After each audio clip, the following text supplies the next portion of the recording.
Oke, kali ini adalah materi terakhir di pertemuan ketujuh. Kita akan bahas mengenai apa yang dimaksud dengan mencapai keberanian. Kalau sebelumnya membahas mengenai, kegagalan, ini bagaimana mencapai keberanian. Oke, dalam mencapai keberanian ini ada 3 poin sebetulnya yang utama. 3 poin itu yang pertama adalah ada rasa malu dan takut dalam masa lampau. Dalam artian ketika seseorang tidak berani, untuk melakukan sesuatu, biasanya dia memang memiliki rasa malu dan takut di masa lalunya. Kemudian selain itu juga ada yang disebut dengan pandangan Sigmund Freud, terhadap manusia dan ketidaksadaran. Jadi sebetulnya Sigmund Freud ini pernah mengatakan bahwa, seseorang atau manusia pernah, melakukan sesuatu hal di, luar alam bawah sadarnya. Nah, yang ketiga itu ada yang disebut dengan alegori goa dan pengetahuan untuk mencapai keberanian. Oke, kita mulai dulu ya. Mengapa sih sorry, mengapa sih manusia ini merasa malu? Karena, memang, itu sudah menjadi naluri alamiah yang Tuhan berikan, dan itu menjadi satu gift. Ada, tanda-tanda umum, seperti yang biasa kita lakukan, pasti kita pernah berpikir, "Kenapa kita harus bangun pagi? Kenapa kita harus pakai baju? Kenapa kita harus makan? Kenapa kita harus tiap hari tuh ngobrol sama orang? Kenapa misalnya saya hidup dan lain sebagainya." Hal-hal demikian ini adalah merupakan tanda-tanda atau karakteristik dari manusia itu sendiri. Nah, ada, akibat ketika, ada perasaan ketika, kita misalnya tidak berpakaian, dan kita dalam kondisi sadar beda dengan orang yang tidak dalam kondisi sadar atau seperti orang gila. Kalau orang gila itu kan pasti dia tidak sadar dan dia tidak tahu, apa yang dinamakan malu. Sebetulnya akibat dari rasa malu ini adalah, eee, dia merasa bahwa, eee, dia tidak diterima oleh orang lain atau oleh orang-orang yang ada di sekitarnya. Sehingga, ini apa ya, tidak identik dengan dirinya sendiri, kalau rasa malu itu tidak identik dengan dirinya sendiri, tapi lingkungan. Makanya selalu ada istilah, "Jangan bikin malu keluarga, jangan bikin malu masyarakat."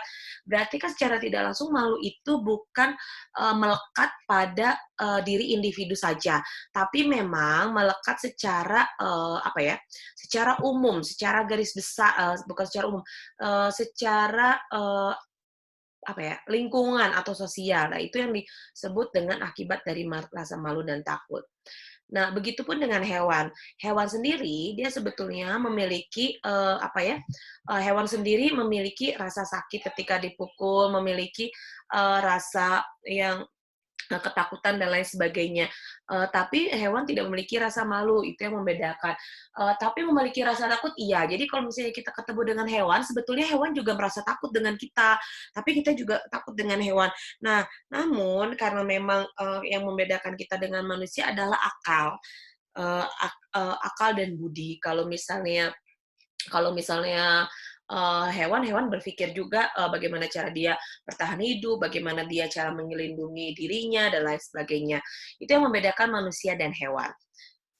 Nah, kemudian ada yang disebut dengan keakuan manusia. Apa sih yang membedakan sebetulnya keakuan manusia dengan hewan? Kalau misalnya manusia itu sendiri, sebetulnya dia sangat berhati-hati, berbicara, dengan orang, bagaimana berpakaian dan bertindak di depan manusia lain. Karena kenapa banyak aspek yang harus dipikirkan oleh, si manusia ini sendiri. Beda dengan hewan. Hewan, kalau misalnya dia ingin buang air besar ataupun misalnya dia ingin makan, dia tinggal ngambil, kemudian kalau misalnya dia, mau buang air besar, ya dia tinggal buang air besar aja dimanapun. Karena dia merasa bahwa, ketika kita menjadi manusia, maka kita akan punya rasa malu tersendiri jika itu dilakukan di tengah jalan atau di kerumunan orang. Selain itu juga, bagaimana supaya kita bisa berbicara, eee, eee, yang membedakan adalah sikap egoistiknya. Jadi kalau manusia ini punya merasa bahwa segala sesuatu itu dia harus diakui. Diakui oleh siapa? Bukan hanya diakui oleh dirinya sendiri, tapi lebih lebih senang bagaimana supaya dia, diakui oleh lingkungannya. Itu yang paling penting biasanya. Nah, kemudian di sini ada juga yang disebut rasa malu Di sini juga ada yang disebut rasa malu dan takut dalam masa lampau. Jadi dulu, manusia ini ketika pertama kali diturunkan ke muka bumi oleh Tuhan, Adam dan Hawa ini tidak menggunakan pakaian sama sekali. Kemudian mereka merasa bahwa, punya perasaan dingin ketika tidak menggunakan apapun. Kemudian mereka juga mulai merasa malu, mulai merasa risih.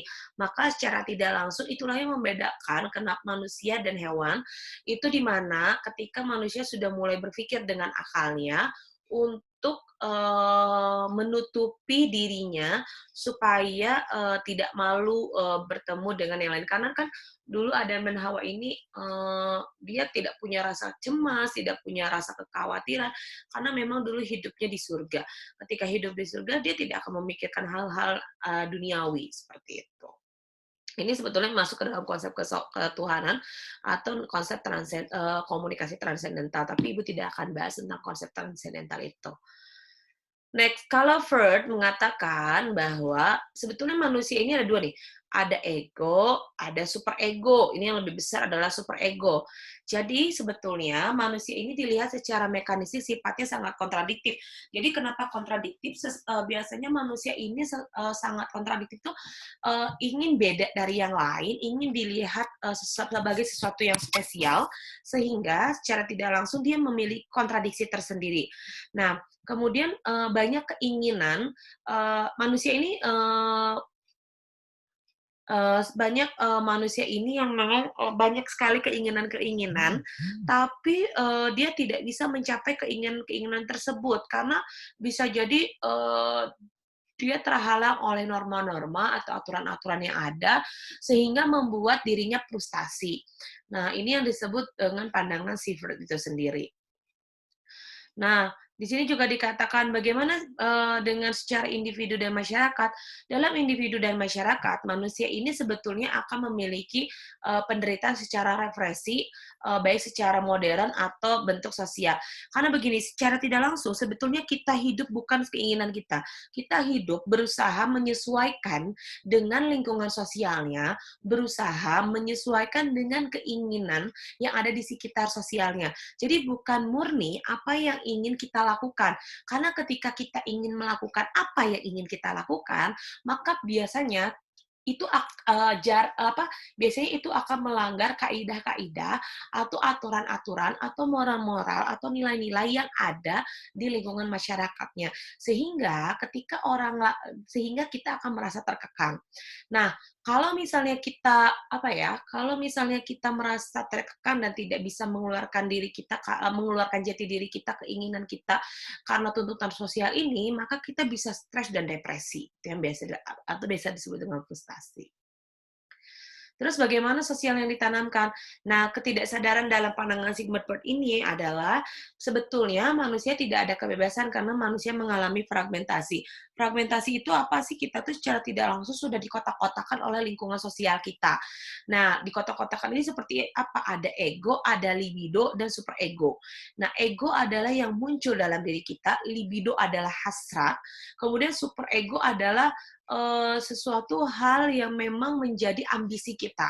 Dan ini menjadi pusat bukan manusia saja sebagai objek, dan ini sebenarnya tidak sadar ketika kita melakukan segala sesuatu, sebetulnya itu sudah masuk ke dalam ranah super ego atau sudah masuk ranah ke rasa ambisius kita, yang ketika rasa ambisius itu tidak bisa terrealisasikan, akan membuat kita stres dan frustasi, sehingga kita akan lebih cepat putus asa dalam menghadapi hidup. Biasanya seperti itu. Ini ya, nanti kalau kurang paham bisa tanya di kelas.